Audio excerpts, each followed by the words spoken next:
a sua tela quando puder.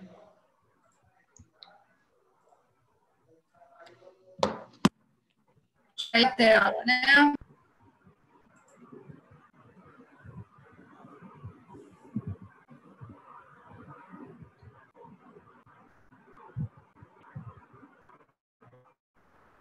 Foi aí.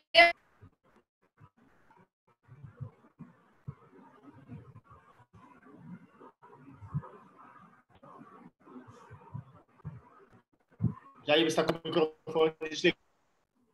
O Jair está com o microfone desligado. Talvez a internet não esteja muito boa. Não sei se é a minha. Vou trocar aqui para o celular.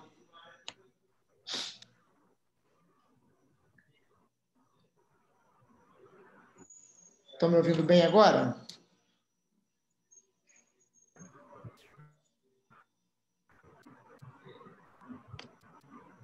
Está me ouvindo bem? Estamos sim. Então, estou ouvindo sim, Jair. Então, vou fazer novamente aqui a apresentação. Desculpe que eu acho que a minha internet não estava legal e eu comecei a gravar novamente. Vamos fazer a apresentação. Hoje eu vou tocar o barco aqui no lugar do professor Nilson, que teve um problema, não pôde comparecer, pediu para que a gente tocasse o barco da nossa sessão clínica dos residentes, né, da residência médica, onde o tema hoje será hemorragia puerperal, com a professora Alessandra Caputo, staff médica da maternidade escola, obstetra plantonista e da nossa rotina, e ambulatório e visitas também, e além disso, professora do Hospital Pedro Ernesto, da Universidade Estadual do Rio de Janeiro. Bem-vinda, professora Alessandra. Obrigada, Jair. Todo mundo está vendo aí a tela compartilhada? Consegui fazer isso direitinho? Então, queria primeiro agradecer o convite, é sempre uma alegria estar aqui falando com vocês, falando entre amigos, e de um tema que eu realmente gosto muito e que tive a oportunidade de me aprofundar mais, exatamente a convite da maternidade escola, né, que me proporcionou um curso, né, de hemorragia puerperal sobre a estratégia de zero morte materna. E é sobre isso que eu vou conversar hoje um pouquinho com vocês.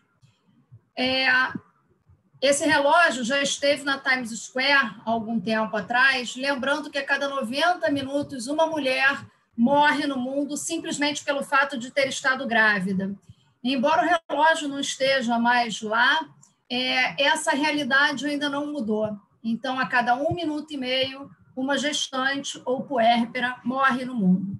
E a cada 4 minutos, uma mulher morre no mundo de hemorragia puerperal.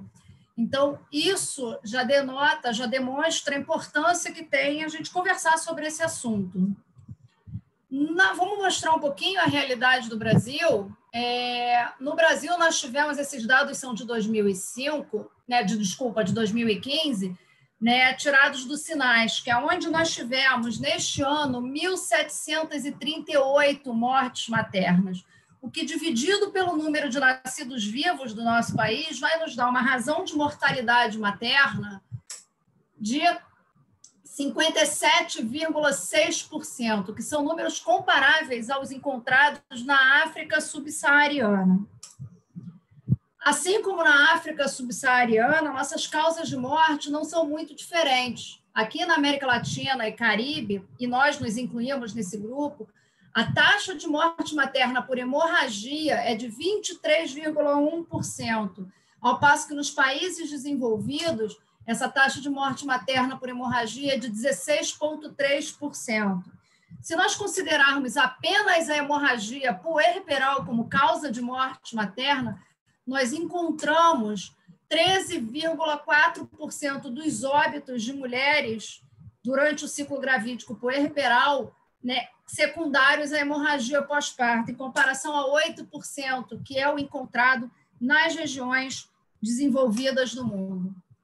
Portanto, reconhecer a hemorragia puerperal e atuar a tempo na hemorragia puerperal é fundamental para que nós possamos exatamente salvar vidas.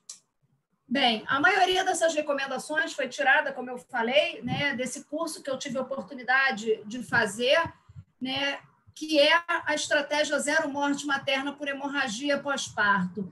Essas recomendações elas estão disponíveis gratuitamente, em PDF, basta digitar em qualquer ferramenta de busca do computador que você consegue. E eu recomendo realmente para cada um de vocês, residentes, que leiam. É uma leitura obrigatória para qualquer obstetra sobre esse tema tão importante. Para entendermos o que é hemorragia puerperal, precisamos definir primeiro o que é. Então, para isso, precisamos diferenciar se estamos diante de um parto vaginal ou de uma cesariana. Isso faz diferença porque no parto vaginal esperamos uma perda de até 500 ml nas primeiras 24 horas, numa cesariana de até 1 litro nas primeiras 24 horas. Então, qualquer perda superior a 500 ml pós-parto vaginal ou 1.000 ml pós-cesariana já é considerado uma hemorragia puerperal. Além disso, qualquer perda que ocasione uma instabilidade hemodinâmica também deve nos chamar a atenção e também deve requerer o nosso pronto atendimento, principalmente num país como o nosso, com tantas carências, onde essas pacientes frequentemente já vêm com uma anemia ferropriva, já vem com diversas carências nutricionais, onde muitas vezes uma perda sanguínea menor do que essa já vai causar sérios problemas à sua saúde. Só fazendo um parêntese, já uma paciente no mundo morreu por hemorragia puerperal nesse momento, desde que nós começamos a conversar. Hemorragia puerperal também deve ser diferenciada entre primária e secundária, quando ela acontece nas primeiras 24 horas ou quando ela acontece após 24 horas. E isso faz diferença principalmente quando nós pensamos na causa dessa hemorragia puerperal. Como vamos ver um pouco mais à frente, a atonia uterina é a principal causa de hemorragia puerperal primária, ao passo que restos placentários, ou lacerações de trajeto acabam sendo mais frequentes nas hemorragias puerperais secundárias. Antes de falar em tratamento, que é o que todo mundo normalmente quer saber, eu acho importante a gente falar em prevenção, para a gente exatamente tentar lidar menos com um quadro tão dramático que é a hemorragia puerperal. Para isso, eu gosto de dividir um pouco num ABCD, pulando um pouquinho D. Então, para decorar, o A vem de antecipar essa hemorragia puerperal. E isso se faz através de uma boa anamnese, onde eu vou procurar todos os fatores de risco de hemorragia puerperal.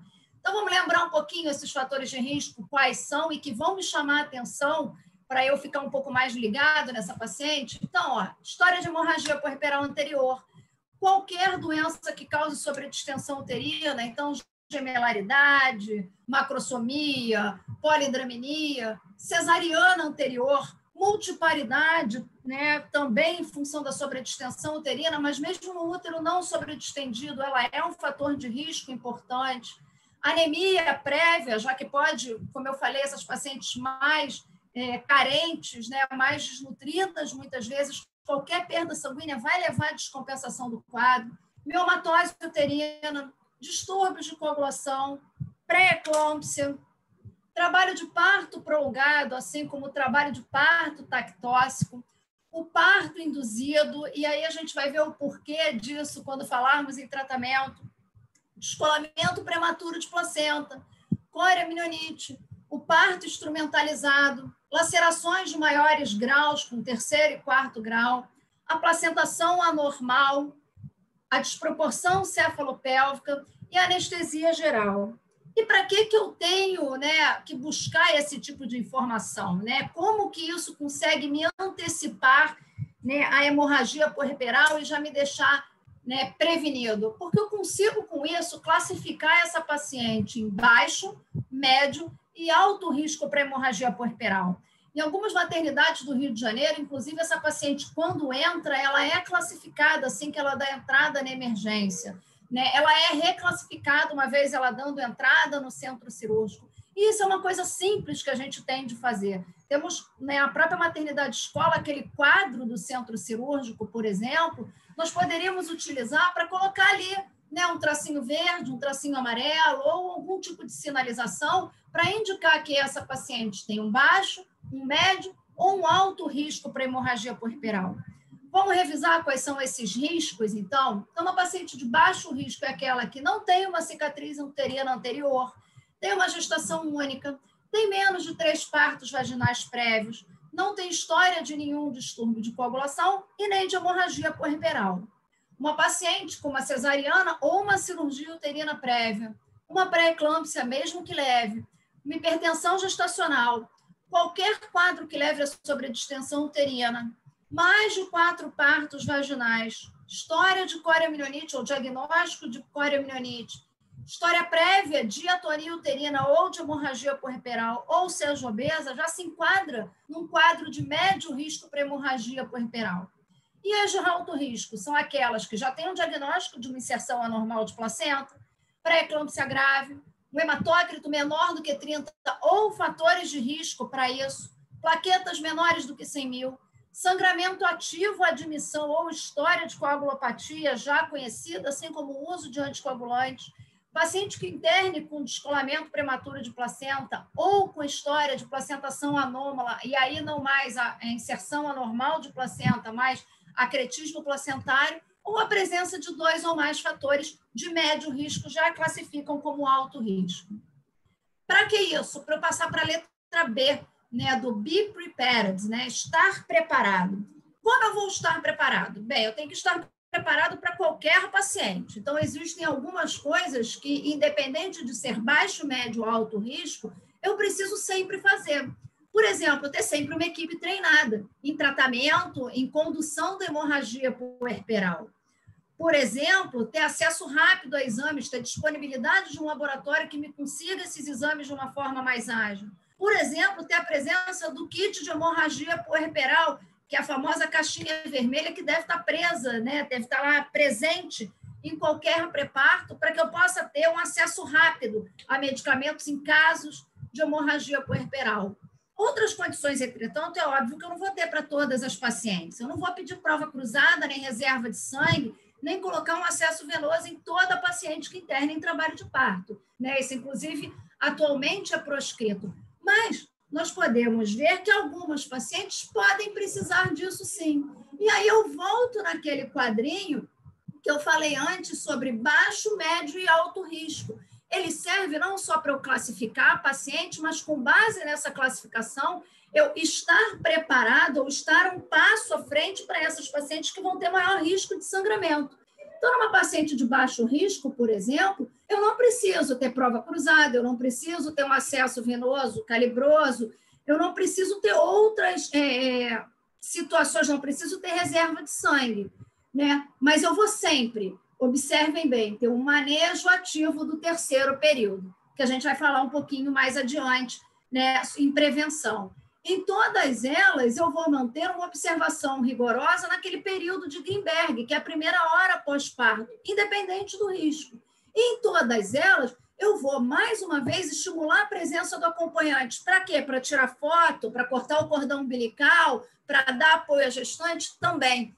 Mas a gente tem que cada vez mais entender que o acompanhante é nosso parceiro. E a gente faz parte, ou a gente deve tentar, né, fazê-lo ter parte nesse pré-natal, porque ele é uma parceria importante também nesse momento do pós-parto, né? Nós não temos, felizmente, uma maternidade de grande movimento, mas isso em maternidades, né, de grande movimento é fundamental. O acompanhante pode ser aquele que vai te sinalizar que essa paciente está sangrando um pouco demais e vai te chamar. E não tem problema nenhum você dizer para ele, olha, fica aqui com ela, olha o bebê, curte esse momento, mas observe esse sangramento. Se ele tiver um pouco maior, se tiver vazando aí desse absorvente, me chama. Então, assim, volto a dizer, né, o acompanhante, ele não é nosso inimigo, como já foi tratado, muito mais na minha geração, na minha época de residência do que agora, felizmente. Ele é nosso parceiro e a gente precisa ter esse aliado. Lá já no médio risco, por exemplo, eu já vou avaliar esse acesso venoso, se é necessário ou não, de acordo, por exemplo, com os índices hematimétricos que eu vou ter no meu hemograma, que eu obrigatoriamente vou pedir para essa paciente. No alto risco, por outro lado, né, aquelas pacientes que já têm muito mais chance de sangrar, para ela já vale a pena ter um acesso venoso periférico, já vale a pena pedir, avisar o banco de sangue, deixar uma reserva de sangue já sinalizada de que eu tenho uma paciente com alto risco para hemorragia puerperal, já deixar a prova cruzada pedida para não ser aquela confusão na hora que ela sangre, entendeu? De ficar o banco de sangue tendo que ligar para Hemorrio e tudo muito confuso, você assim já tem o sangue ali, ou pelo menos tentando ter um tipo de reserva. O C, como eu falei, a gente pula e passamos para o D, de drogas. E aí a gente vai falar 284 mil vezes para isso não precisar, né, fazer conexão com o córtex cerebral e ficar a nível de medula. Toda paciente deve ter um manejo ativo do terceiro período. E a principal ferramenta, né, a principal prevenção que a gente tem no manejo ativo do secundamento é a ocitocina intramuscular. Só para constar, mais 3 pacientes já morreram no mundo de hemorragia puerperal enquanto a gente está conversando aqui. Outras medidas a gente tem durante o manejo ativo do terceiro período. Tá? Entretanto, a única que é comprovada cientificamente, que eu tenho evidência científica, é o uso da ocitocina, sendo por isso o principal componente, né, desse manejo ativo e dessa prevenção da hemorragia puerperal, podendo reduzir em mais de 50% o risco de hemorragia puerperal.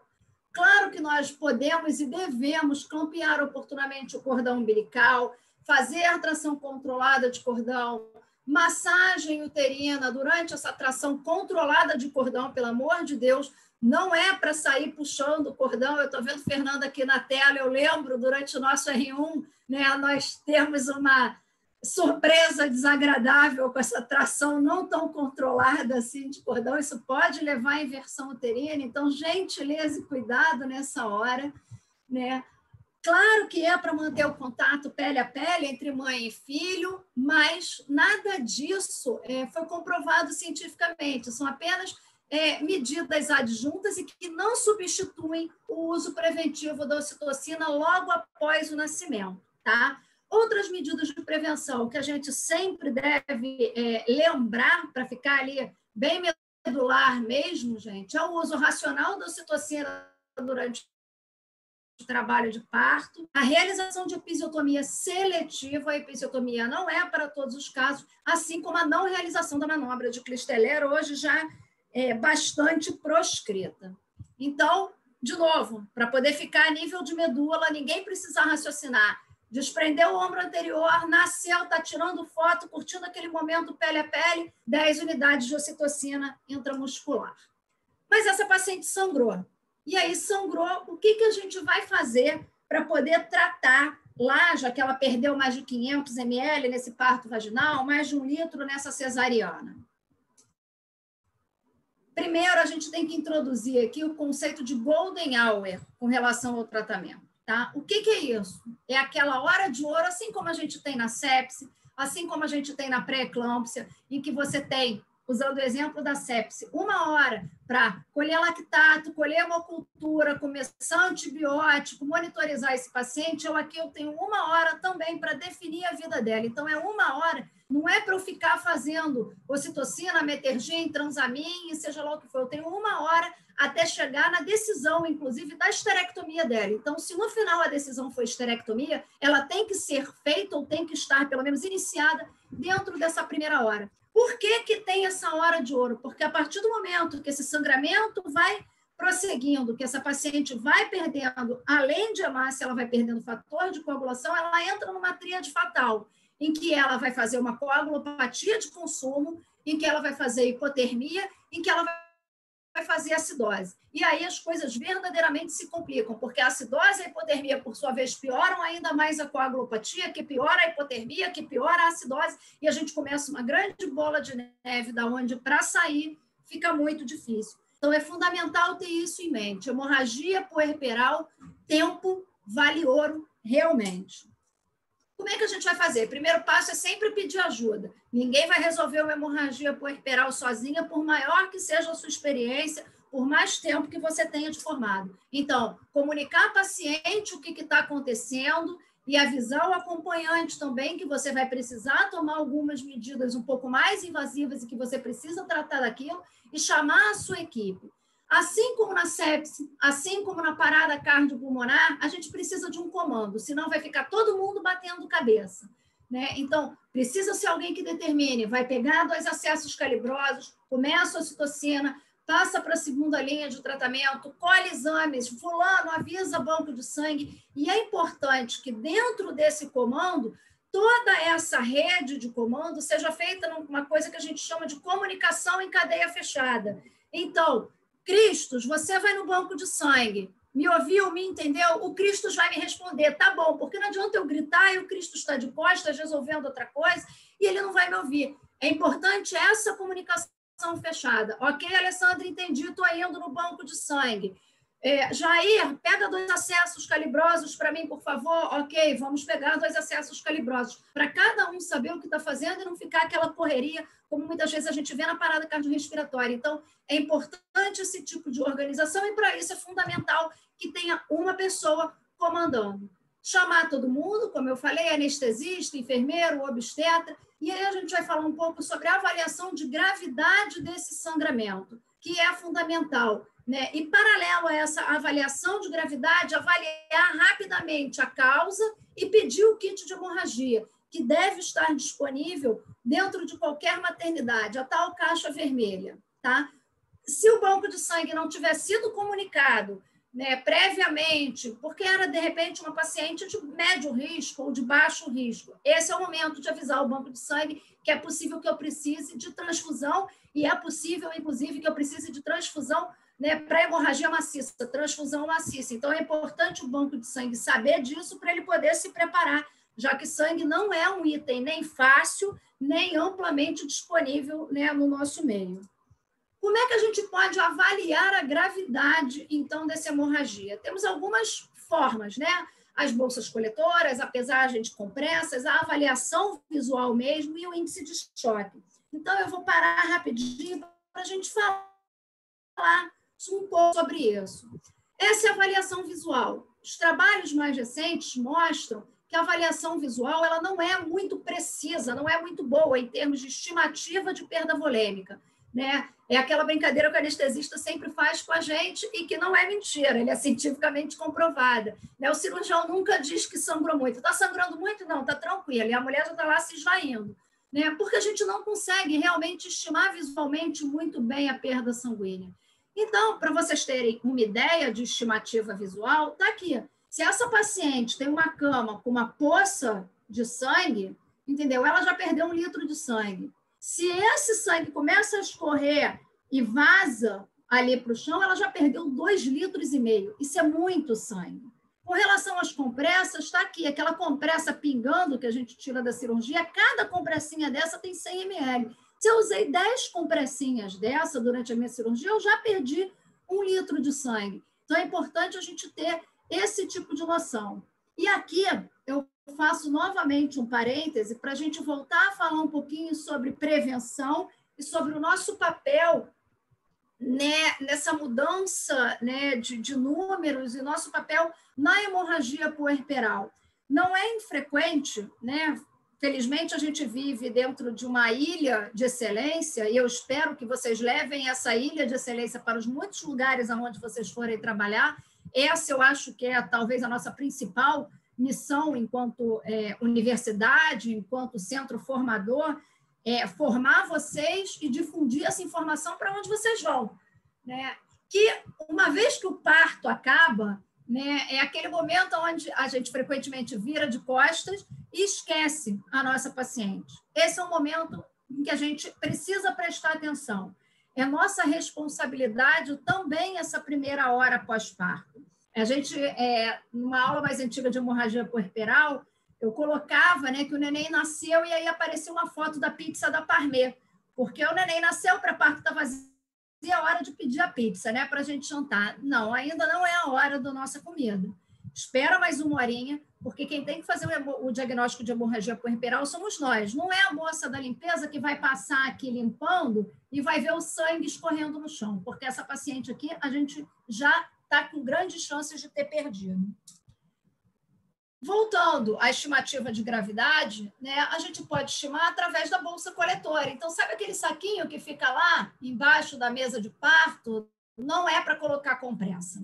Sinto dizer, compressa é para ir para o lixo, né? Ela tem um local importante e já bem definido de descarte. Isso daqui serve exatamente para poder coletar fluidos e é uma estimativa bastante bacana, né, de perda sanguínea. Claro que, principalmente depois do parto vaginal, se misturam outros fluidos aqui, né? Mas ainda assim dá para a gente estimar, e se a gente não colocar compressa e muitas outras coisas aqui, vai ficar mais fácil ainda fazer essa estimativa.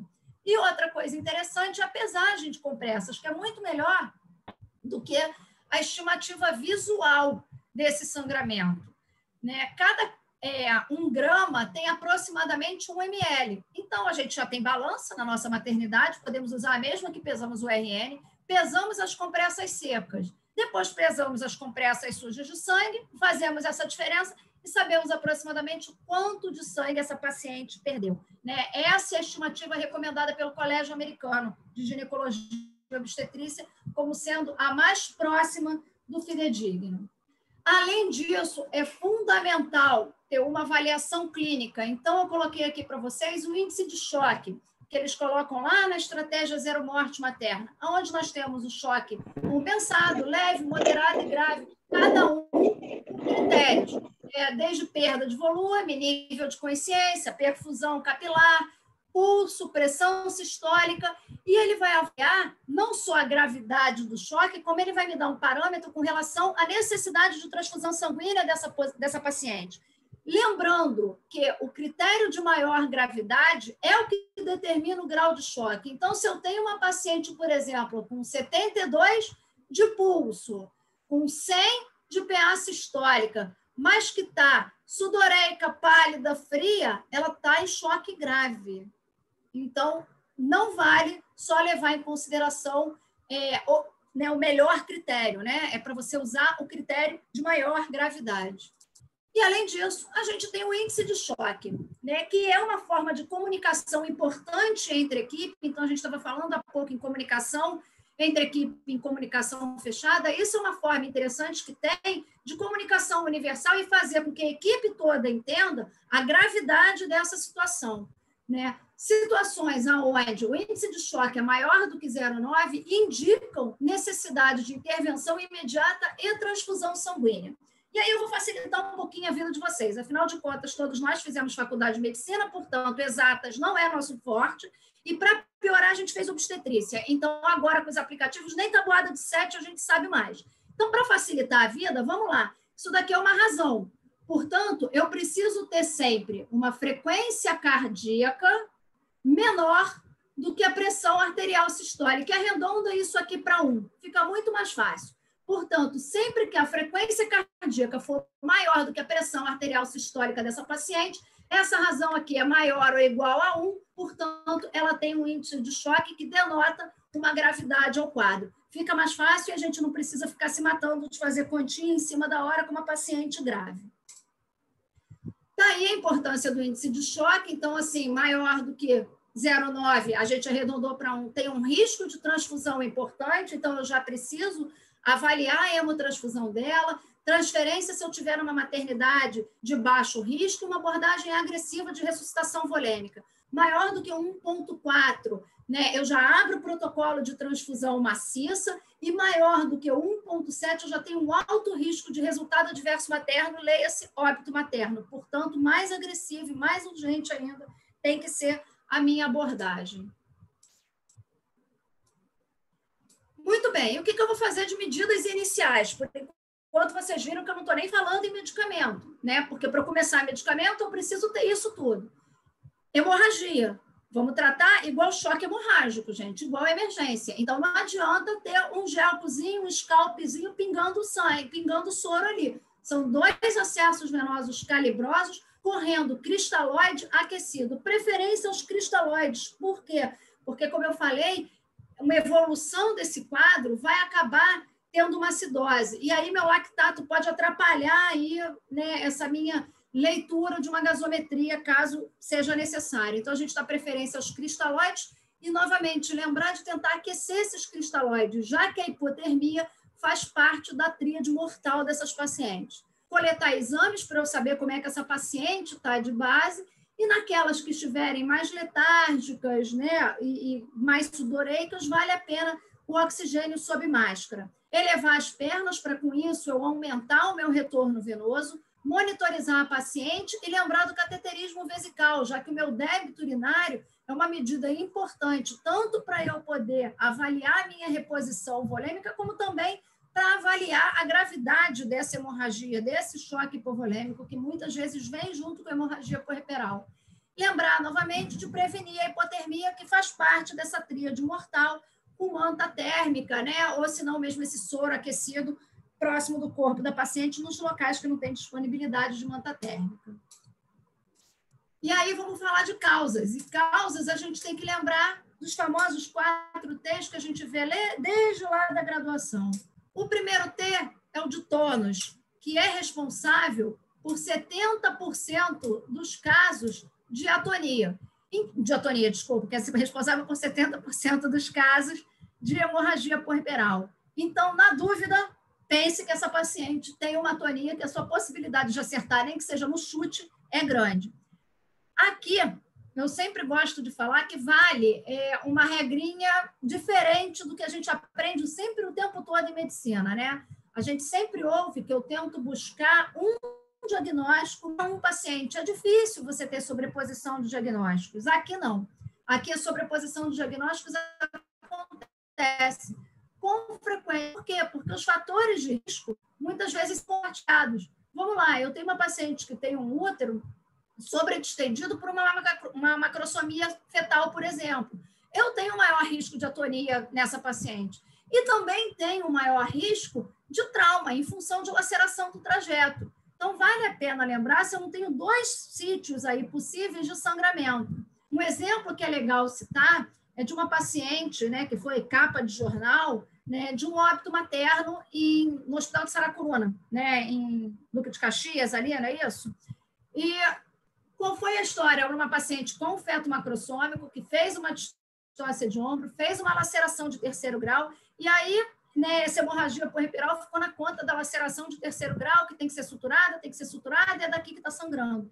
E essa paciente acabou falecendo, inclusive, por atonia uterina. E, de novo, só foi diagnosticada, entendeu? Quando estava o chão lavado de sangue, ela foi levada para o centro cirúrgico, tentada fazer a esterectomia, mas acabou falecendo em sala. Então, sempre lembrar que a gente pode ter 2 causas, sim, na hemorragia puerperal, e isso está tudo bem. Então, tônus, trauma, para a gente lembrar, são as lacerações de trajeto. E dentro dessas lacerações de trajeto, eu gosto sempre de recordar da possibilidade de rotura uterina ou de deiscência de cicatriz naquelas pacientes que têm uma esterotomia prévia. O T de tecido, que é a presença de restos placentários, e aqui se inclui também o acretismo placentário. E acredite, a minha geração é uma geração que vem das cesarianas repetidamente indicadas de uma cultura extremamente cesarianista, que hoje a gente pena para modificar e tenta modificar. E aí, com isso, deixamos de herança para vocês, que vão ser a geração, né, que vão fazer as esterectomias puerperais de madrugada em função do acretismo placentário, que vem crescendo assustadoramente em função exatamente, né, dessa epidemia de cesarianas que a gente ainda vive hoje. E, por fim, o último T de trombina, para a gente lembrar das coagulopatias. Agora, antes de jogarem na conta de doença de von Willebrand, né, de síndrome antifosfolipídica, de seja lá o que vocês quiserem que leve a essa coagulopatia, as doenças, né, hematológicas são responsáveis por apenas 1% das causas de hemorragia puerperal. E, normalmente, essa coagulopatia que levou à hemorragia puerperal, ela é secundária a uma coagulopatia de consumo. Portanto, não pense que é doença de von Willebrand, porque vocês vão estar perdendo tempo e papando mosca. Foco, portanto, na atonia, tá? Então, massagem uterina, ocitóxicos, tamponamento uterino, as rafias, que são as suturas de Belint, ligadura de uterinas e ligadura de ilíaca interna. E aí, a técnica correta de massagem uterina, né? Eu sei que a gente massageia o fundo de útero, mas essa manobra, entendeu? Ela também é preconizada nos casos de hemorragia mais grave, que eu vou tentar exatamente juntar a minha parede anterior com a posterior, para quê? Para resolver isso? Não, para eu ganhar tempo, enquanto corre volume, corre sangue, corre ocitocina e a gente consegue contrair esse útero. Então, é uma forma que eu tenho de contração mecânica do útero mesmo. Lembrando das doses, né, do tratamento farmacológico, aqui eu não estou falando mais de 10 unidades intramuscular, vejam que as doses são bem mais altas, são 10 a 40 unidades de ocitocina em cada 500 a 1.000 ml de soro, mas nada impede que as 10 unidades de ocitocina intramuscular, como está aqui, corram em paralelo. Infusão contínua, lembrar que a infusão em bolos costuma estar associada à hipotensão severa, e hipotensão é tudo que essa paciente, né, não precisa nesse momento. Temos também a metilergonovina, né, que é o nome comercial é o Metergin, lembrando que ele é contraindicado em pacientes com síndromes hipertensivas, sejam elas pré-gestacionais, sejam elas secundárias à pré-eclâmpsia, e o misoprostol, né, que também 600 a 1.000 microgramas em dose única, podendo ser administrado por via sublingual, via oral ou via retal. Por que damos preferência via retal? Porque essas pacientes podem estar mais letárgicas, com nível de consciência mais reduzido, e com isso acabarem broncoaspirando um comprimido que vocês já viram, o misoprostol, ele não é nada pequeno, né? Mas no exterior são comprimidos menores, mas ainda assim opta-se pela via retal, né, em função dessa prevenção, né, de broncoaspiração, porque a paciente pode estar um pouco mais letárgica. Não vamos fazer por via vaginal, como frequentemente nós fazemos na indução de parto, afinal de contas, se essa paciente está sangrando, o comprimido vai sair junto com os coágulos que essa paciente está eliminando, tá? O ACOG, ele não diz qual droga é melhor, tá? Esse ACOG é de 2017, mas não mudou nada, né, nesses últimos 4 anos. E ele não dá preferência em uma droga, ele diz para você usar o que você está mais habituado, mas coloca, né, nessa recomendação que frequentemente que a gente está mais habituado é a nossa boa e velha ocitocina mesmo. Mas você está, por exemplo, numa grande aventura no meio da Amazônia, numa tribo indígena, onde você não tem disponibilidade de ocitocina, sua hemorragia puerperal pode ser tratada, deve ser tratada, por exemplo, com misoprostol. Isso, inclusive, é uma estratégia interessante, onde existe realmente o Ministério da Saúde para as pacientes, né, que estão, para as situações em que você tem pacientes em, né, localidades mais distantes. Um exemplo é a Amazônia mesmo. As parteiras, que muitas vezes são as pessoas que assistem esse parto dessas mulheres, elas têm na sua maleta de parto misoprostol para hemorragia puerperal. Elas têm também ocitocina para fazer por via intramuscular. Lembrando, né, que a ocitocina ela tem uma meia-vida curta, é um custo muito baixo, tem um início de ação muito rápido, e daí ela ser a preferência na grande maioria dos serviços e a primeira linha de tratamento na hemorragia puerperal. Mas eu queria falar um pouquinho aqui sobre essa questão do down regulation dos receptores de ocitocina, né? As evidências mais recentes demonstram que o uso indiscriminado de ocitocina, né, ele vai levar a essa down regulation dos receptores, e o que a gente vai notar é que eu vou ter uma resposta insatisfatória da ocitocina.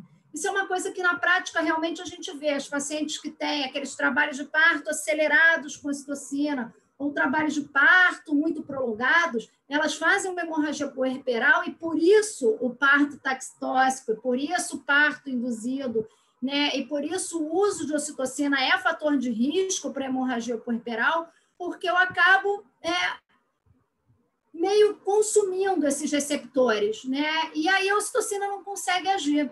E aí eu vou fazendo doses e mais doses de ocitocina e eu não tenho uma resposta. Isso também acontece, mesmo nas pacientes que não usaram ocitocina durante o trabalho de parto, embora isso seja mais difícil, naquelas em que eu estou usando doses muito altas, né, de ocitocina para tentar tratar, e eu começo a ver que não está respondendo, pensar em passar para uma segunda linha de tratamento, seja com os derivados de ergot, seja com o próprio misoprostol, porque eu posso estar tendo essa down regulation dos receptores de ocitocina. Uma outra coisa interessante de se falar é que já foi mostrado, já temos evidência científica para dizer que a dose efetiva de ocitocina é de 2,99. Ok, arredondo isso para 3, né? Então, é por isso que numa cesariana a gente agora está vendo, né, o anestesista fazer 3 unidades de ocitocina, espera 3 minutos, se for o caso, faz mais 3 unidades. Por quê? Porque exatamente fazer mais do que isso, entendeu? Pode não ser benéfico e, pelo contrário, pode inclusive fazer com que ela depois sangre lá no alojamento conjunto, porque eu fiz uma dose exagerada de ocitocina para essa paciente e promovi essa down regulation dos receptores. Então, essa é a explicação, né, farmacológica do porquê das 3 unidades e do porquê que a gente vê muitas vezes nesses partos, né, com ocitocina, usando ocitocina para acelerar ou para induzir, a gente observa com mais frequência a hemorragia puerperal. Aqui, só para a gente poder lembrar, né, do derivado de ergot e do misoprostol, né? E aí, vamos falar um pouquinho, pode deixar que eu não vou encher o saco de vocês, sobre cascata da coagulação, né, e fibrinólise. Mas de uma forma bem super, ultra, mega resumida, né, a plasmina vai se ligar lá na fibrina exatamente para poder quebrar essa fibrina e fazer um processo de fibrinólise. Por que eu estou falando nesse tema agora, Alessandra? Poxa, eu não fiz residência de hematologia, eu sou obstetra. Para falar do ácido tranexâmico, que vai exatamente se ligar na plasmina para poder impedir essa sua ligação com a fibrina e, em última análise, impedir a fibrinólise. Ok, e de que me interessa a fibrinólise? Para isso, eu vou voltar um pouquinho e vou falar desse trabalho aqui, que é da cirurgia geral, né, de 2011, que é o CRASH-2. E o que esse trabalho fez? Ele pegou 20.200 pacientes vítimas de trauma, seja trauma automobilístico, seja acidente com arma de fogo, seja acidente com arma branca perfurocortante. Fato é, esses pacientes foram admitidos por sangramento nas emergências. E eles randomizaram os pacientes para o uso do ácido tranexâmico, sim ou não. E perceberam que o uso do ácido tranexâmico diminuía, né, o óbito desses pacientes admitidos por causas hemorrágicas, por traumas, né, hemorrágicos na emergência. Diminuía também o risco de reabordagem cirúrgica. Tá bom, Alessandra, mas eu, além de não ser hematologista, eu também não sou cirurgião geral. Para que você está me trazendo um trabalho de cirurgia geral? Para a gente poder falar disso aqui, tá? A gente sabe que faz parte da resposta inflamatória ao trauma a ativação do sistema fibrinolítico, aonde eu vou ativar o fator de ativação tecidual do plasminogênio, vai ser ativado como resposta inflamatória ao trauma e vai ativar a plasmina, desencadeando todo o início daquela minha cascata de coagulação. E aí eu volto para um trabalho de 87 de obstetrícia, que me mostra que no pós-parto, seja parto vaginal, seja parto cesáreo, eu tenho uma resposta inflamatória ao trauma, que nesse aspecto é muito semelhante ao trauma que eu tenho lá do meu baleado, do meu acidente de carro, onde eu tenho também aumento do fator de ativação do plasminogênio tecidual.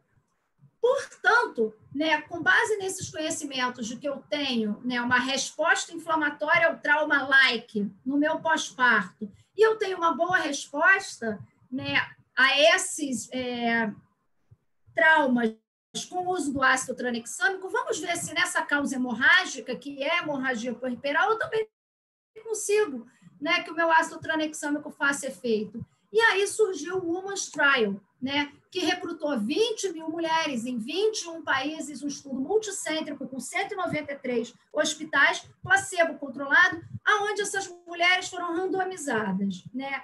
Todas receberam tratamento padrão com ocitóxicos, né, e cirurgia, se necessária, conforme o preconizado, conforme o protocolo. O que diferiu uma e outra foi apenas com relação ao uso do ácido tranexâmico ou não, né? Então, esse é o trabalho, que é outra leitura obrigatória para vocês na residência, que é o Women's Trial, de 2017. E o que ele me mostrou, tá? Ele me mostrou, né, comparando o grupo placebo com o grupo controle, um risco, né, uma diminuição no risco de hemorragia de 20%. Além disso, né, o que ele me mostra também? Que esse risco de hemorragia, ele acontece quando essa droga é usada entre 1 a 3 horas. Quando passam-se de 3 horas né, do evento para o início do uso, ele perde o seu valor. Além disso, eu também diminuo o risco de laparotomias subsequentes por hemorragia. O trabalho não mostrou uma diminuição de incidência de esterectomia, mas aí ele faz um questionamento, né? A decisão da esterectomia foi feita frequentemente de forma tardia e o ácido tranexâmico foi iniciado frequentemente junto com a decisão da esterectomia. Então, eu comecei o ácido tranexâmico no mesmo momento em que eu decidi fazer a esterectomia, o que não é algo infrequente. É algo que a gente observa bastante na prática, em que eu faço a citocina, aí vejo, não deu certo, aí eu peço o Metergin, aí vejo, não deu certo, aí eu peço o misoprostol, aí não deu certo, aí eu começo o ácido tranexâmico, né? Então, muitas vezes, esse tempo aí já foi perdido nessa cascata de eventos, nessa sucessão de decisões. Mas, ainda assim, mesmo nessas pacientes que foram esterectomizadas, eu diminuí o risco de reabordagem cirúrgica delas, é bastante significativo. E eu diminuí esse risco em 35%, conforme mostrado. Então, novamente, o risco, né, de reabordagem é diminuído, e ele é diminuído quando eu uso a droga em até 3 horas após o início do sangramento.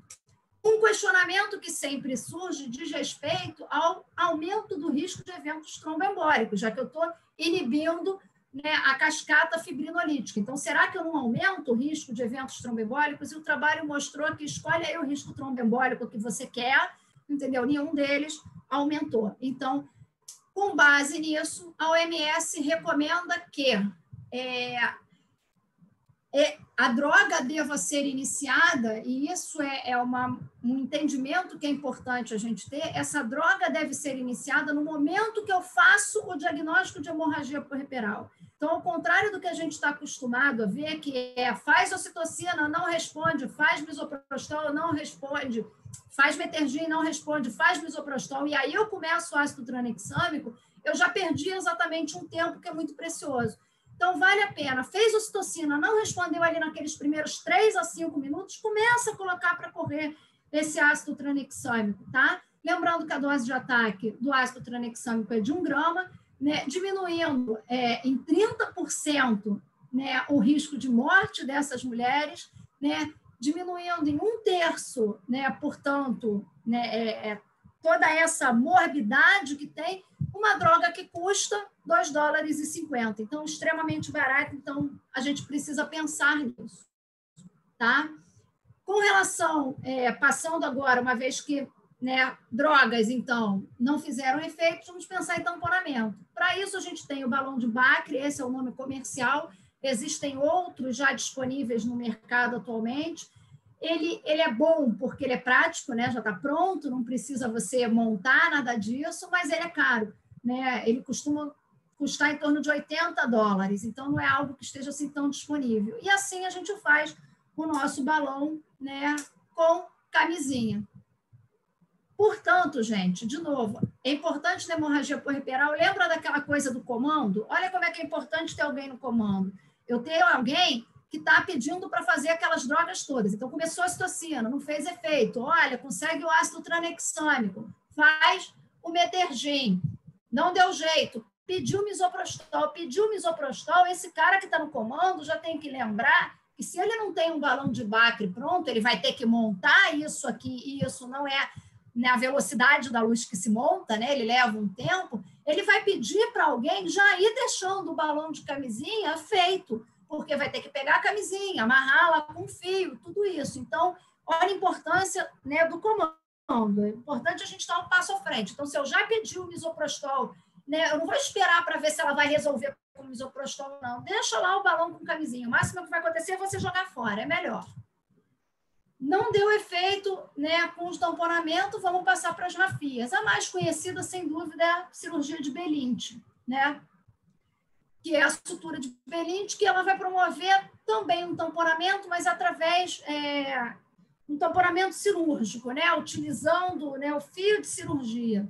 A sutura de Halmon e Shaw, elas são mais localizadas, então eu faço, né, numa areazinha, num quadradinho do útero, e elas são preconizadas quando você tem, por exemplo, um acretismo localizado, em que eu tenho só um pedacinho do útero onde eu tenho invasão, e é só aquele pedaço que está sangrando, então eu vou lá, passo esse fio com uma agulha reta, parede anterior, cavidade, parede posterior, e eu faço como se fosse um quadrado para tentar comprimir e tamponar só aquela área. Particularmente, eu nunca vi fazer, nem nunca fiz, só vi realmente descrito. E a gente tem também as ligaduras de artérias uterinas e de artérias hipogástricas. Aqui tem a imagem, né, do Atlas do Néter, de como acontece, né, como você faz a sutura de Belinte, fazendo esse suspensório. Na técnica descrita originalmente por Belinte, só para vocês saberem, Belinte é um cirurgião africano, ele está vivo até hoje. Se vocês tiverem a curiosidade de digitar em qualquer ferramenta de busca, tem um vídeo dele operando, né, mostrando como faz. Tá? Ele, inclusive, opera com a mão, ele não usa porta-agulha, dá um nervosinho. Na técnica descrita por ele, não se fecha a esterotomia. Você deixa a esterotomia aberta, tá? Se for parto vaginal, inclusive, ele recomenda que se abra uma esterotomia e que se deixe aberta. Eu não consigo entender qual a lógica disso. Eu tenho uma paciente que já está sangrando e aí eu abro uma sutura nela, ou eu deixo essa sutura dessa ferida aberta, não consigo entender por quê e não aguento fazer isso, eu fecho a esterotomia, como está aqui na foto. E aí, essa foto eu tirei realmente de acervo de internet, essa daqui é do meu acervo pessoal, tá? Uma sutura de Belinte feita e assim que fica um útero, né, após a sutura. A ligadura de artérias uterinas, lembrar que eu tenho que fazer em 2 pontos, então eu ligo essas uterinas na mesma altura da esterotomia, que é na mesma altura onde nós fazemos a ligadura quando temos uma histerectomia, mas eu tenho que ligar ela aqui também, já que eu tenho anastomose com o ramo da artéria ovariana. Então, é importante lembrar de ligar nos 2 pontos e, é óbvio, dos 2 lados. A ligadura de artéria hipogástrica, ela é feita nessa altura, né? Então, você vai identificar a ilíaca interna, vai ver a saída da pudenda, né? Da ilíaca interna, vai ver a saída da glútea superior e vai ligar após a saída da glútea superior para evitar necrose de glúteo.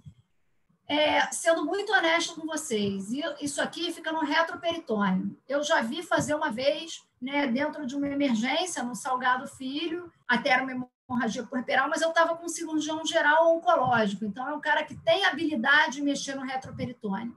Não é uma coisa que eu, né, consigo imaginar de ser tão rápido e tão tranquilo de fazer.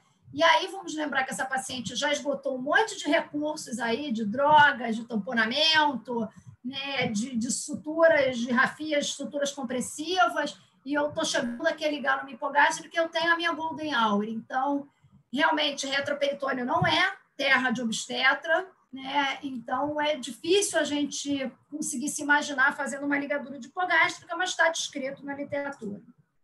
E, por fim, não esquecer, né, que pode ser uma alternativa, sim, né, a histerectomia pode ser a solução dessa paciente, a histerectomia. Sem dúvida, essa decisão é muito mais difícil quando estamos lidando com uma paciente jovem, sem prole constituída, mas deve ser difícil em todo mundo, né? Mesmo se ela tem lá 5 filhos e já estava planejando a laqueadura tubária dela, eu tenho que lembrar que na histerectomia eu perco mais meio litro de sangue facilmente. Então, por isso que ela não é nunca a primeira escolha, né? A gente sempre tenta preservar esse útero, além de por todos os outros motivos, de estática pélvica, de tudo, pela questão do sangramento mesmo, né, que a cirurgia traz. Mas muitas vezes esse pode ser o recurso e muitas vezes isso vai salvar a vida dessa paciente. Então, se por um lado a gente não deve sair tirando os úteros, esterectomizando todo mundo à toa, a gente também não pode deixar de tomar essa decisão uma vez que ela seja necessária. Lembrar que não acabou. Falei bastante de atonia uterina, mas eu tenho outras causas de hemorragia puerperal. E elas requerem tratamento específico de acordo com o seu diagnóstico. Deixa eu acender só um pouquinho aqui a luz de casa. E elas requerem tratamento de acordo com o seu diagnóstico. Então, a inversão uterina requer, aqui eu coloquei a terbutalina, mas se eu não tiver disponível o salbutamol para eu promover um relaxamento uterino e com isso conseguir reverter esse útero através da manobra de Taksin, que eu vou com a minha mão fechada e eu empurro esse útero que está invertido. No caso, né, de manutenção de tecido, né, de permanência de tecido placentário, a extração manual, curagem, curetagem, e nos casos de acretismo placentário, a esterectomia. Nos casos de ruptura uterina, a laparotomia, seja para rafia, seja para esterectomia. As lacerações, que vão requerer rafia e drenagem de hematomas, quando assim forem diagnosticados, e as coagulopatias, que vão ser tratadas de acordo com o distúrbio específico, e aí nós contamos com a ajuda, né, dos nossos hematologistas. Lembrar de reavaliar essa paciente, né, gente? Não acabou, né? Então, eu tenho que pegar o resultado daqueles exames que eu pedi lá, pedir novos exames e avaliar continuamente a necessidade de transfusão dessa paciente, reavaliar a todo momento o seu estado hemodinâmico e, né, o início, a manutenção da transfusão de hemoderivados, lembrar sempre da temperatura em função do risco de hipotermia, tendo como meta, né, manter uma hemoglobina acima de 7 a 8, um fibrinogênio acima de 150 a 200, naquelas que evoluíram com coagulopatia, né, plaquetas acima de 50 mil e um INR menor do que 1,5, que é a forma que eu tenho de avaliar a questão da coagulopatia, que essas pacientes podem, uma vez, evoluir. Lembrando que 28 de maio, né, é o dia que nós usamos para lembrar, né, sobre a redução da morte materna, né, e que, para que a gente possa, um dia, pensar em celebrar com taxas de morte maternas compatíveis com países desenvolvidos, uma das formas que a gente tem é, sem dúvida, cuidar das nossas gestantes e prevenir e tratar adequadamente a hemorragia puerperal. Era o que eu tinha para dizer hoje. É isso. Já descompartilhou aí? Ainda não, mas já descompartilhei aqui. Alessandra, fantástico, parabéns pela apresentação. Assim, eu acho que, antes de tudo, né, eu tenho que dizer aqui que eu aprendi muita coisa hoje. Realmente tinha tempo que eu não visitava o assunto, aprendi muita coisa nova, então acredito que os residentes também estão aprendendo muitas coisas. E é muito importante essa frequência. Hoje a gente está vendo essa sala com 60 pessoas, a gente chegou até aqui na sala. Certamente temos muitos colegas de fora, e isso a gente decidiu que esse ano vai estar aberto para todo mundo, para todas as residências, para todo mundo da área de saúde que quiser participar, está no Instagram. Então, parabéns, uma aula muito completa. E aí eu tenho alguns comentários rápidos aqui para a gente... Vou falar algumas coisas, depois vou deixar uma pergunta para você responder e instigar aí os residentes. Mas, como eu costumo dizer, que em relação à hipogástrica, né, artéria ilíaca interna, você disse que é difícil ligar, e a gente fala assim, vá de retroperitônio, né, porque você não... Eu não quero nem chegar perto, porque peritônio tem um monte de vaso, tem ureter, tem tudo, e a gente não quer chegar perto, então, realmente, eu também nunca liguei. Agora, todo ano, esse ano ainda não aconteceu, mas todo ano eu participo de esterectomias, no plural, mais de uma esterectomia, por conta de emergências, né? Não só aqui na maternidade escola, mas também como no Caxias do que eu trabalho, porque o bicho pegou, os colegas chamam, a gente monta aquela força-tarefa no momento para salvar a vida da paciente, por mais que a gente se prepare. Então, se tem algumas coisas aqui que você falou, eu vou dizer 4 coisas das coisas que você disse que eu acho que as pessoas têm que gravar para sempre, que é aquela história da ocitocina no pós-parto. Antigamente, a técnica de enfermagem, doutor, a pressão da paciente está 14/9, pode fazer o Metergin? Era assim, você pode fazer o Metergin. Agora, essa história de tem que fazer ocitocina.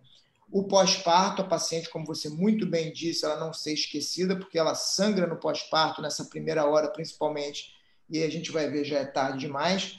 E o preparo, né? Essa paciente, se ela não tem fator de risco, isso vai acontecer. E aí, mais um motivo para a gente pensar assim, puxa vida, parto domiciliar, será que vale uma coisa dessa? É um negócio meio doido. É outra discussão para outro dia. E, no final das contas, aí fica a mensagem para os residentes que estão, por exemplo, no R3, estão dando plantão por aí. É importante demais, não só esse preparo técnico, né, de todas essas etapas que a gente tem que seguir, mas o preparo cirúrgico. E o preparo cirúrgico, no final do R3, a gente não atingiu por maior habilidade, por aptidão que o residente possa ter no final do R3, no início de um R4 ou após a residência imediatamente, você ainda não está habilitado, contra outros colegas que têm mais de 10, 20 anos de estrada operando, fazendo esterectomia, fazendo parto. Você ganha a mão e esse sedimento de conhecimento de habilidade manual, ele vem com o tempo. Então, pessoal, e aí a gente vai olhar quem está nas emergências, são os mais jovens, é lógico, porque os mais velhos estão mais cansados. Então, o mais importante é você ter alguém a quem se pegar. Olha, estou aqui, o bicho está pegando, por favor, vem me ajudar, vem para cá, porque agora eu preciso de ajuda e nesse meio tempo todas essas etapas vão ser seguidas. Eu acho que essa experiência é fundamental. E aí vou fazer só uma pergunta, Alessandra, que você pode manejar ela da forma que você quiser com os residentes.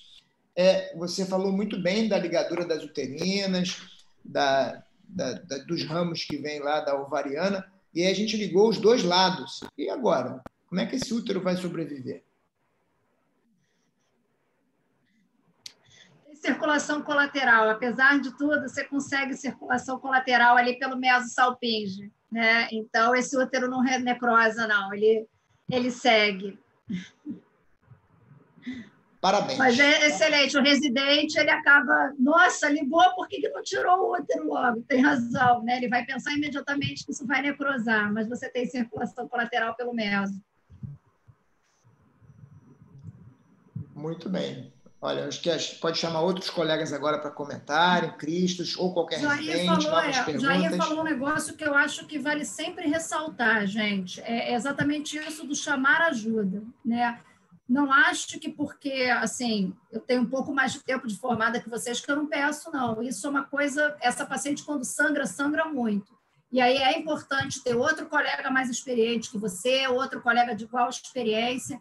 Então, é para chamar, entendeu? A doutora Vera que dizia sempre que mais importante do que você saber é você ter o telefone de quem saiba. Então, sempre tem o telefone de alguém que saiba, porque pega mesmo e pega para todo mundo. Muito bom. Acho que a gente podia chamar aí a Fernandinha, o Cristos, o Ivo, entrarem aí, participarem. Jair, Ivo, então começa. Alessandra, mais uma vez eu queria parabenizar a tua apresentação, foi fantástica, excelente, super didática. Eu já tinha visto você falar sobre esse tema em outras oportunidades, mas cada vez você aprimora mais a tua aula. Eu acho que a gente não precisa tomar muito tempo mais, porque os residentes, como a gente já disse, devem participar. Eu acho que a gente tem que abrir o quanto antes para as dúvidas deles, mas foi excelente. Recentemente eu tinha visto uma aula de hemorragia com foco um pouco mais específico, porque era ligado à doença trofoblástica, mas uma das coisas que foi muito enfatizada foi justamente a praticidade do uso do índice de choque obstétrico como maneira como recurso para tomada de decisão de uma maneira muito fácil, né? E você novamente frisou isso. Ele até nessa aula lembrava assim que a normalidade do índice de choque obstetrícia ficava entre 0,7 e 0,9, e ele até chamava um pouco a atenção de talvez usar o 0,7 como uma forma de pegar essa paciente ainda um pouco menos grave, já acendeu um sinal de alerta, né? Mas acho que você explorou extremamente bem o tema, de uma forma muito ampla, e agora eu passo a bola para os residentes. Façam suas perguntas, coloquem seus questionamentos, porque se a gente tem, né, se o Jair, que é um cara super experiente, trouxe aqui comentários e dúvidas, eu acho que vocês têm muito a falar sobre isso, sim. Parabéns, Alessandra. Foi fantástico.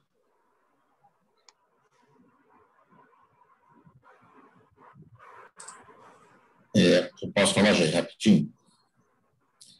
Primeiro, assim, parabenizar a Alessandra, mais uma vez, pela palestra didática, como sempre, né? Como a gente fala, como de hábito, né? Eu só queria destacar para os residentes o que a Alessandra falou sobre a primeira hora pós-parto, tá? Que a gente, às vezes, não valoriza essa primeira hora, principalmente quando a paciente é múltipla, né? Já pariu, não sei o quê, manda para a enfermaria. Isso é sempre muito temeroso, né? A gente não deve pedir que essa paciente suba, né, antes dessa primeira hora, a não ser que esteja muito tumultuado o CO, justamente para ter essa observação. Eu conto aqui para vocês uma coisa que foi falando para a gente há muitos anos atrás, Cristo deve lembrar, o professor João Gélio Rocco, né, que era lá da FRE, ele contou uma história uma vez com uma multípla, era do 7º filho da mulher. Né? Essa mulher pariu de madrugada, foi um parto super rápido, não teve nenhuma intercorrência durante o parto, não precisou de peso, de nada. Bem, essa mulher foi para a enfermaria. E aí ficou na enfermaria, a enfermaria grande, ficou no cantinho lá. Bem, de manhã foram passar a visita, a paciente estava morta, tá? Envolta numa poça de sangue, porque ela fez uma hipotonia uterina e morreu sem ninguém ter visto, tá? E isso foi verídico. Então, assim, vocês têm que tomar realmente cuidado com essa primeira hora, porque ela é decisiva muitas vezes para você tomar condutas. É aquela coisa que a Alessandra falou, né? É que o Jair falou também. Mas a gente não deve esperar, né? Não espera para chamar a ajuda. Chama logo e atua depois. Chama sempre primeiro. Porque senão é que nem a parada cardíaca. Parou, chama alguém antes de você começar, porque senão depois você não consegue chamar, tá? Isso é uma coisa que vocês têm que ficar na mente de vocês em relação a isso. Ok? Agora deixa eles falarem, né, Alisson? Pelo jeito ninguém tem dúvida. Ninguém vai me perguntar sobre quanto tempo fica o balão, não? Pronto, vou dar a dica para eles.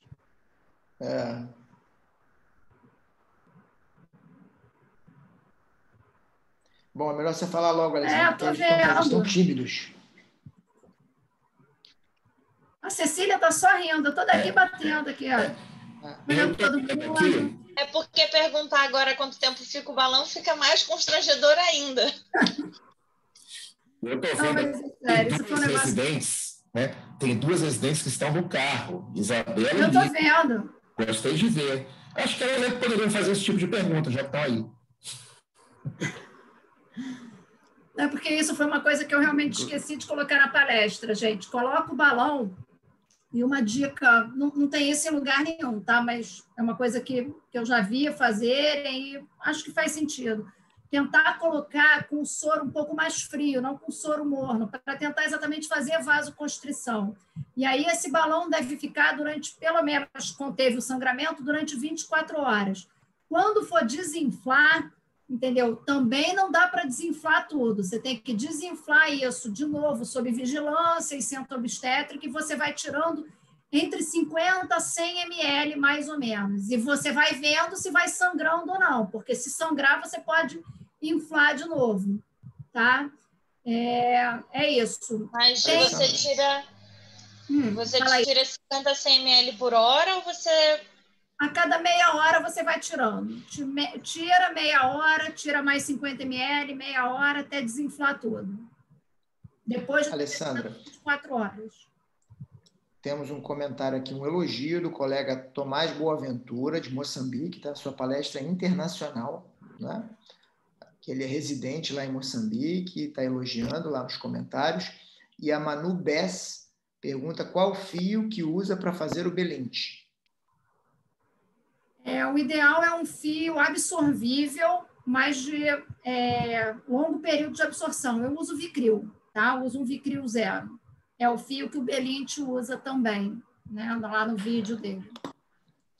Aproveitando o gancho aqui em relação a isso daí, que frequentemente, né, a gente acaba que não consegue Belinte, ou o balão é uma dificuldade, e aí você chega para aquela paciente que sangrou, e aí o útero está fechado, continua molengão, e a decisão difícil da esterectomia. Eu acho que a gente poderia dedicar aí 2 minutos a essa discussão de quando fazer ou quando não fazer a esterectomia, e de repente vale a pena você falar um pouquinho mais, até o Ivo participar também. Vou contar o que aconteceu no final do ano comigo, lá no Caxias.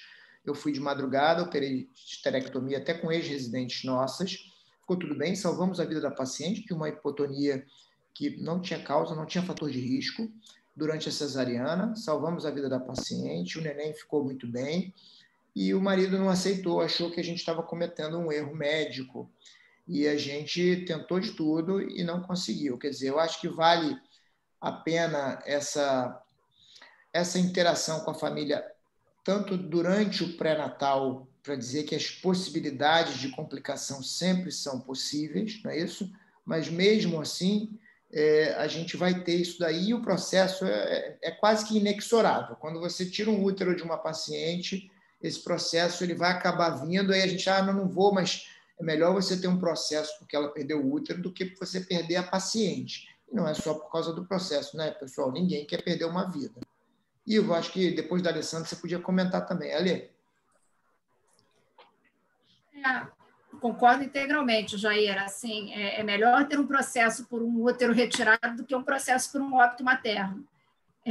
O que, né, diante de uma situação dessa, onde você, né, não tem o belinte ali para fazer, não tem o balão para colocar e a paciente continua sangrando, a opção realmente seria a esterectomia. Eu acho que não tem o que pensar, né? Por mais que seja uma decisão extremamente difícil, ainda mais quando não tem prole constituída, né? É aquela coisa, o que vai salvar a vida da paciente.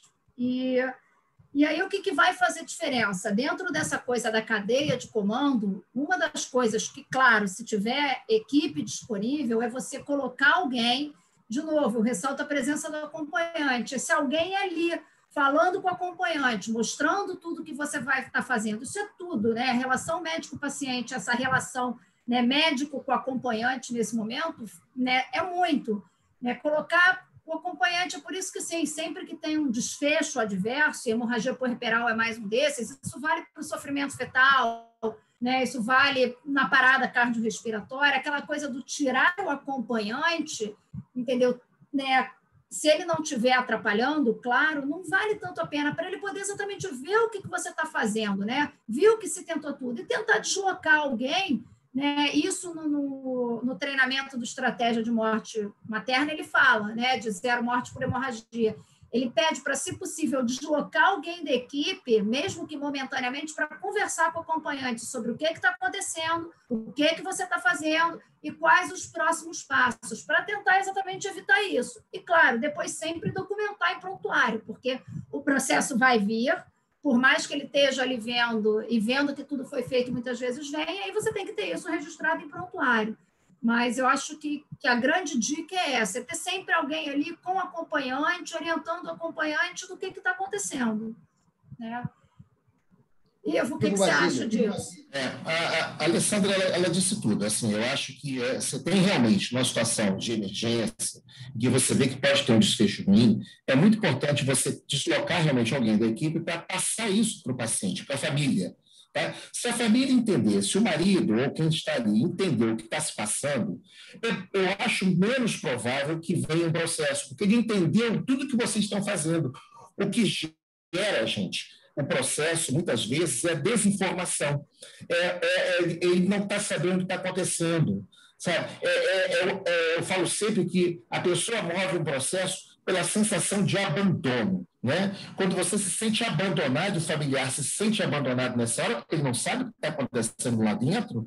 Né? Então, você tem que trazer isso à tona e trazer para a família e explicar o que está acontecendo. Se vocês fizerem isso, e além disso, descrever tudo em prontuário, relatando com detalhes, data e hora, toda a cronologia, pode ser que tenha processo? Pode, mas quando ele chegar na minha mão, que esses processos da casa vêm todos para a minha mão, vai ficar muito mais fácil eu fazer a defesa, porque eu tenho tudo ali. A gente teve agora recente um processo de uma esterectomia puerperal em que a paciente perdeu, porque se provou por A mais B que o útero foi retirado para salvar a vida da paciente, que não tinha outra alternativa a não ser isso. E quando você faz bem esse relato e explica para a família, esse caso, o juiz nunca julga sozinho, ele vai mandar para quem? Para o perito, e geralmente o perito é obstetra. Então, se cai na mão do perito, ele vê que está tudo documentado e tudo que foi feito foi de acordo com o que se preconizava, com os protocolos, com tudo, gente, o processo pode existir, mas eles não vão ganhar. Tá? É isso que eu quero que fique bem claro para vocês. É importante essa comunicação com a família. Tá? Excelente. Eu acho que a gente abre para uma última pergunta aí e a gente segue para o encerramento. Alguém se atreve? Eu queria saber uma coisa, uma opinião de vocês até, dividir um pouquinho com vocês, porque isso é uma coisa que não é consenso, né? Quando coloca o balão, né, vocês usam antibiótico profilático ou não? Porque isso é uma coisa que não tem nada muito provado, né? E, enfim, a gente está aqui exatamente para ver isso. Eu acho uma pergunta muito interessante, Alessandra. Né? Qualquer coisa que manipula, muda corpo estranho e tudo mais, eu acho interessante fazer antibiótico. Essa paciente já foi manipulada, já foi mexida. e acho que pode ser difícil uma informação ser gerada a respeito da evidência científica. Você não vai randomizar pacientes que tiveram antibiótico e não tiveram para testar perante esterectomias, perante hemorragias puerperais. Eu acho difícil que haja esse trabalho. Então, na dúvida, você vai brigar um pouco com a CCIH, né? Vão reclamar com você, mas aí a gente deixa o antibiótico até esse balão sair, pelo menos. Eu acho que isso é importante, sim. Muito bem. Acho que a palestra já tem 1h20, foi muito interessante, e a gente espera que na próxima semana, né, o professor Nilson esteja novamente na condução dos trabalhos e que os residentes participem talvez um pouco mais, né, fazendo mais perguntas, tendo mais dúvidas, mas só o fato de estarem presentes já é maravilhoso, porque no ano passado a gente, de casa, do carro, da academia, de qualquer lugar, não tinha residente. Então, está sendo muito interessante a gente ver a presença principalmente do grupo novo que participa dos R1, né? Mas que continuem assim, não esmoreçam, ok, pessoal? Passo a palavra à Alessandra para tecer seus últimos comentários e, finalmente, a gente encerrar. É só agradecer muito, mais uma vez, ao convite, agradecer muito a parceria de todos vocês, né? Porque eu também sempre aprendo muito aqui com cada um de vocês. Então, muito obrigada, gente. Parabéns, Alessandra, muito legal, muito didático, muita informação nova. Obrigado a todos que participaram, não é isso? A Cecília participou, meio que na marra, mas participou. O Ivo, Fernando e Cristos. Até a semana que vem com o professor Nilson. Muito obrigado e uma boa noite a todos. Parabéns. Boa noite, gente. Tchau.